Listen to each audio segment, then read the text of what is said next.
وعلى آله وصحبه ما دامت الملوان، ونشهد أن لا إله إلا الله وحده لا شريك له، ونشهد أن سيدنا وسندنا وحبيب ربنا ومحبوبنا ومعشوقنا ومولانا محمدا عبده ورسوله، صلى الله تعالى عليه وعلى آله وأصحابه وبارك وسلم تسليما كثيرا. أما بعد، فأعوذ بالله من الشيطان الرجيم. بسم الله الرحمن الرحيم. ويوم يعد الظالم على يديه يقول يا ليتني اتخذت مع الرسول سبيلا، يا ويلتى ليتني لم أتخذ فلانا خليلا، لقد أضلني عن الذكر بعد إذ جاءني، وكان الشيطان للإنسان خذولا. وقال الرسول يا رب إن قوم اتخذوا هذا القرآن مهجورا، وكذلك جعلنا لكل نبي عدوا من المجرمين، وكفى بربك هاديا ونصيرا.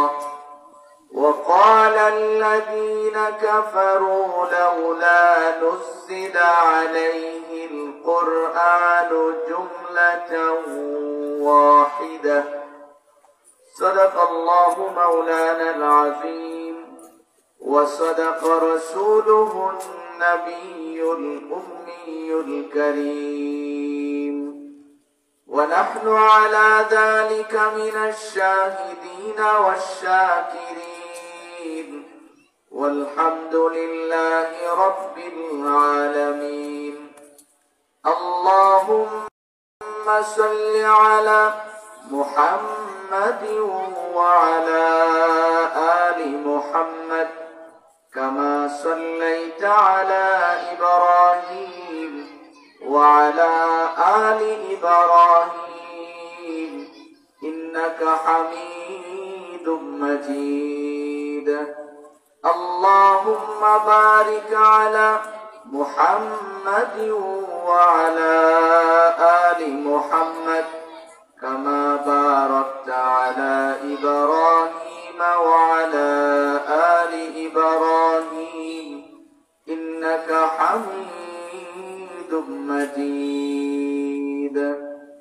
अरे ओ ना समझ कुर्बान हो जा, मदीने के रोज़े पर यो लम्हे जिंदगी में बार बार आया नहीं करते। बलगल उला बिकमालिही कशफत दुजा बिजमालिही हसनत जमीउ खिसालिही। सल्लु अलैहि व आलिही बलगल उला बिकमालिही कशफत दुजा बिजमालिही हसनत जमीउ खिसालिही। सल्लु अलैहि व आलिही। ला इलाहा इल्लल्लाह, ला الله لا إله إلا الله لا إله إلا الله لا إله إلا الله لا إله إلا الله لا إله إلا الله الحليم الكريم سبحان الله وبحمده سبحان الله العظيم سبحانك لا علم لنا إلا ما علمتنا إنك أنت العليم الحكيم مولانا বকশু আলী রহমতুল্লাহি আলাইহির স্মরণে মন্দিরকান্দি পানাউল্লাহ ব্যাপারী বাড়ি যুব সমাজের উদ্যোগে সকল কবরবাসীর রূহের মাগফিরাত কামনায় আজকের এই 20তম বার্ষিক ইসলামী মহাসম্মিলনের বর্তমান অধিবেশনের শ্রদ্ধাভাজন সভাপতি হযরত মাওলানা ইউসুফ দামাত বারাকাতুহুম, সহসভাপতি জনাব মোহাম্মদ আব্দুল মুতালিব লাল মিয়া মন্দিরকান্দি, প্রধান মেহমান হযরত মাওলানা মুফতি আব্দুল মুমিন সাহেব হাফিজাহুল্লাহ, বিশেষ মেহমান হযরত মাওলানা মুফতি আবু হুরায়রা হাফিজাহুল্লাহ, উপস্থিত দেশ ও জাতির কর্ণধার হযরত উলামায়ে কেরাম, অত্র এলাকার বিভিন্ন অঞ্চল থেকে আগত ইসলাম প্রিয় মুসলিম ভাইরা, পর্দার অন্তরালে অবস্থানরত অত্যন্ত নম্রভদ্র ফরদানিশীন মা ও বোন,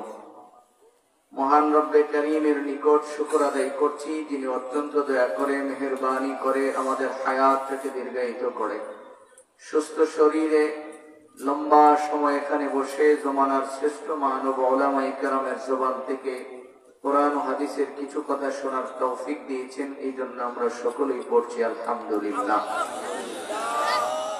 সকলে একটু দিল থেকে আরো জোরে বলি আলহামদুলিল্লাহ। আমরা এখানে কাকে রাজি খুশি করার জন্য বসছি? সবাই বলতে হবে, বলুন কাকে? আমাদের সকলের মালিককে। দিল থেকে বলি আল্লাহ, আরো জোরে আল্লাহ। লা ইলাহা ইল্লাল্লাহ সুবহানাল্লাহ আলহামদুলিল্লাহ। এই যে শব্দগুলি আমরা পাঠ করছি কাকে রাজি খুশি করার জন্য? আল্লাহকে। আল্লাহ রাব্বুল আলামিনের নবী বলেন, বান্দা যখন এই শব্দগুলি জবান দিয়ে পাঠ করে রব্বুল আলামিন তার উপরে খুশি হয়ে যায়। সুবহানাল্লাহ। মুহতারাম ভাই, আসুন আমি আপনাদের সামনে পবিত্র কোরআনে কারিমার সূরা ফুরকান থেকে ধারাবাহিক কয়েকটি আয়াত তিলাওয়াত করেছি। তিলাওয়াতকৃত আয়াতকে সামনে রেখে আপনাদের সামনে বেশি লম্বা চড়া না করে মোটামুটি কিছু কথা বলার চেষ্টা করব ইনশাআল্লাহ। তিলাওয়াতকৃত আয়াতটা নাজিলের প্রেক্ষাপটটা যদি আমরা বুঝি যে আয়াতটা কেন নাজিল হয়েছে, তাহলে আয়াতের কথাগুলি বোঝা আমাদের জন্য সহজ হবে। আপনারা কি সবাই আমার কথা বুঝেন? বুঝতেছেন? কোন প্রকারের পেরেশানিতে আছেন? আমার তো মনে হইতেছে যে আপনারা অমনোযোগী হয়ে বসে আছেন। তার একটা কারণ আছে, এই যে আপনাদের বসার ভিতরেই অমনোযোগিতার ভাব চলে আসছে। তার কারণ হলো আপনারা যেইভাবে বইছেন মধ্যে ফাঁকা জায়গা আছে। ফাঁকা জায়গা থাকলে ওখানে ইবলিস বসে। এটা আমার কথা না, নবীজির কথা। আপনি যদি জায়গা ফাঁকা রাখেন আপনার সামনে ইবলিস বয়ে যাবে। তো শয়তান যদি বসে তখন তো আপনাকে ডান বাম সামাইব, এটাই নিশ্চিত। একটু মেহরবানি করে সামনের দিকে আগায় আসা, ফাঁকা জায়গা বন্ধ করে দেওয়া, যে কেউ যেন আমি এই চিন্তা করে সামনে আগাবো, আমার সামনে যেন কোনো ফাঁকা জায়গা না থাকে। যদি থাকে তাহলে ইবলিস বসে যাবে। একটু মেহরবানি করে ফাঁকা জায়গা টুকুন বন্ধ করে দেওয়া। মাশাআল্লাহ, যার যার মতো করে কথা হবে না, শুধু নিজেরা সামনের দিকে আগায় যাবো।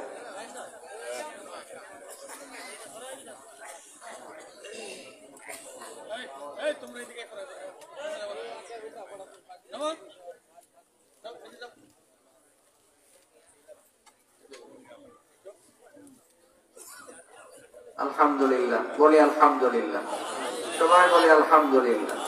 আরো জোরে বলি আল্লাহু আকবার, জোরে বলুন আল্লাহু আকবার। আল্লাহু আকবার এর বাংলা কি? আল্লাহ সবচেয়ে বড়, কোন সন্দেহ আছে? আল্লাহ বড় এই কথাটা যদি কেউ দিল থেকে বলে, রব্বুল আলামিন ওই বান্দাকে বড় বানায় দেন। সুবহানাল্লাহ। মুহতারাম ভাই, আসুন যে আয়াত তিলাওয়াত করছি, আয়াতের কথাগুলি বোঝার আগে আমরা ছোট্ট একটা ইতিহাস বুঝি। আপনার আমার নবী, বিশ্ব নবী মুহাম্মদুর রাসূলুল্লাহ, সকলেই বলি সাল্লাল্লাহু আলাইহি ওয়াসাল্লাম। নবীজি যখন মক্কার একজন প্রসিদ্ধ ব্যবসায়ী ছিল যার নাম হলো উকবা ইবনে আবি মুয়ত। তিনি ব্যবসার কাজে বিভিন্ন সময় বিভিন্ন দেশে যেতেন। একবার ব্যবসা করার সময় নিয়ত করলেন, এইবার যদি আমার ব্যবসায় লাভ হয়, আমি আমার এলাকার নামি দামি গণ্যমান্য ব্যক্তিদেরকে দাওয়াত করে করে খাওয়াবো। আমাদের এলাকায় আমরা ছোটবেলায় দেখছি যে জিয়াফত হইতো আমাদের ব্রাহ্মণবাড়িয়াতে। আপনাদের অঞ্চলে কি এরকম ছিল? এখন আছে? একেবারেই নাই বললেই। আমরা ছোটবেলায় দেখছি হাজার হাজার মানুষকে দাওয়াত করে মহিষায় না গরু জবাই করে খাওয়ায় মাটির পাত্রের মধ্যে, ঠিক না? বাঁশের উপরে বইয়া মাটির খানটি খাওয়া ভালো চলে, কিন্তু এখন যার এটা নাই। কেন নাই? কারণ হলো আগে যারে দাওয়াত দিছে হয়ে গেছে, আর এখন যদি দাদারে দাওয়াত দেয় সাইন নাতি, সাইর পাঞ্জাবির, সাইর কোনা, দুইটা দুই কান্দ গিয়া মুখটা বেয়া করে কমিয়া দাওয়াত তো দিছো ঠিক হয়ে আইতাম আসলাম এসে ওই ওদের কান্দাকাটি দীক্ষা গিয়ে দিতে যায়। দাওয়াত দিছে একজন লয়ে এসে সইত, কারণ এমন যদি 100 লোক হয়, যেটা বাড়ি করছে এটা বলে দেওয়া লাগতো না। উকবা ইবনে আবি মুয়ত সিদ্ধান্ত নিলেন, আমার ব্যবসায় যদি লাভ হয়, আমি মক্কার নামি দামি মানুষগুলিকে দাওয়াত করে খাওয়াবো। 6 মাস পরে আইসা হিসাব নিকাশ করে দেখে অন্য 10 বছরের তুলনায় এই বছর লাভ বেশি হয়েছে। সুবহানাল্লাহ। এখন সে মানুষ দাওয়াত করবে। আপনারা কি আমার ভাষাটা বুঝেন? গোষ্ঠী বুঝেন আপনারা? বোঝার একটু কথা, কারণ গোষ্ঠী না হলে মাইল্লা তো গোষ্ঠীর সে হিসাব করতেছে কোন গোষ্ঠী থেকে কাকে দাওয়াত করবে। এই সময় সর্বপ্রথম যার নাম লিখছেন এই নামটাই হলো মুহাম্মদুর রাসূলুল্লাহ সাল্লাল্লাহু আলাইহি ওয়াসাল্লাম। একজন অমুসলিম সেও জানতো নামি দামি মানুষের মধ্যে আমাদের নবীর নাম সবার আগে। সুবহানাল্লাহ। কারণ কেমন ছিলেন নবীজির আদর্শ, যার কারণে একজন অমুসলিমও নবীজিকে সবচেয়ে বেশি ভালোবাসতেন। এবার সে লিস্ট করে করে সকলকে দাওয়াত দিলেন। সবাই আসলেন, হাজার হাজার মানুষ বসছে খানা খাওয়ার জন্য। ঠিক এই সময়ে দেখে যে নবীজিও আসছেন, বসছেন, সবাই খাইতেছে, কিন্তু নবীজি খাবার মুখে উঠায়। কাছে গিয়ে জিজ্ঞেস করে, মুহাম্মদ খাবার কি স্বাদ হয় নাই? নবীজি বলেন, আমি তো খাই নাই, তো স্বাদ বুঝবো কি করে? আপনি আমার প্রধান মেহমান, আপনি খাবেন না এটা তো হয় না, আপনি খাচ্ছেন না কেন বলেন? নবীজি বলেন, তুমি একজন অমুসলিম, তোমার বাড়ির খাওয়ান তো আমি খাইতাম পারি না। এবার উকবা বলেন, শোনো, আমার বাড়ির খাবার খেয়ে যেতে হবে এটা নিশ্চিত। কি করলে আপনি খাবেন এটা বলেন। এই কথা বলার পরে নবীজি বলেন, তুমি পড়ো লা ইলাহা ইল্লাল্লাহ। সাথে সাথে উকবা কালিমা পড়ে মুসলমান হয়ে গেলেন। সুবহানাল্লাহ। এবার নবীজি খাওয়া দাওয়া করে এখান থেকে বিদায় নেন। বিদায় নেওয়ার পরে সন্ধ্যার সময় মনে হলো, আরে আমার যে একজন বাল্য বন্ধু আছে ও তো আসে নাই, উবাই ইবনে খালফ, সে তো আসে নাই আমার বাড়ি। খুঁজতে খুঁজতে তার বাড়ির সামনে সন্ধ্যার সময় গিয়ে ডাক দিল, উবাই বাড়িতে আছো? উবাই ইবনে খালফ জবাব দিলেন, কে তুমি? আমি তোমার বন্ধু উকবা। আমার বন্ধু তো আজকে সকালে মারা গেছে। আরে বলো কি আমি জিন্দা মানুষ, তোমার বাড়ির সামনে আইলাম, তুমি কেউ মরে গেছি গা? হ্যাঁ, তুমি তো আমার ধর্ম ছেড়া দিয়া বাপদাদার ধর্মের উপরে সুনকালি লাগাইয়া মুহাম্মদের দলকে যোগ দিছ। এমন সময় অবাক হয়, আর আমি তো এমনি এমনি কালিমা পড়ছি। জোরে কন্যা জোরে, শয়তান তারে ধোঁকা দিয়ে ফেলছে। এই জন্যই দেখবেন আপনি যখন বাড়ির থেকে সরমুনায় যাবেন, আপনি বাড়ির থেকে তবলিগে যাবেন, আপনি বাড়ির থেকে দ্বীনের কোন কাজে যাবেন, সুন্নত হলো যাওয়ার সময় দোয়া করে যাওয়া। কি করে যাওয়া? তবলিগের লোকেরা যখন গাছতে বের হয়, গাছ তো বুঝেন আপনারা, তবলিগ আছেই দেশ, তো তবলিগের লোকেরা যখন গাছতে বের হয় তখন বাহিরে বের হয়ে কি করে বলেন? কি করে? সবাই বলেন। আমরা তো এখন দেখেন কিছু লোক নতুন আবিষ্কার হয়েছে যারা আমরা এই দোয়ার মাহফিল করতে না, ওই দোয়া নাই কই কিনা এরকম টেলিভিশনের ভিতরে বয়ে বয়ে কয় না, তোরা তো আমরা দেশ হয় না, ওই জাহাজ বই বই। আপনি বুঝেন দোয়া এমন ইবাদত, স্বতন্ত্র একটা ইবাদত, কারণ দোয়ার মাধ্যমে তকদির বদলায় যায়। সুবহানাল্লাহ, ভাগ্যের পরিবর্তন হয়ে যায় দোয়ার মাধ্যমে। কাজে আমরা তো সবাই দোয়া বিশ্বাসী, কথা বলেন ঠিক কিনা? আমরা দোয়া বিশ্বাসী না? আমরা সবাই দোয়াকে পছন্দ করি। তো সুন্নত হলো আপনি যদি কোনো দিনই কাজে যাবেন তখন দোয়া করে বের হন। দোয়া করে বের হইলে লাভ হয় না লস হয়? অল্প না বেশি?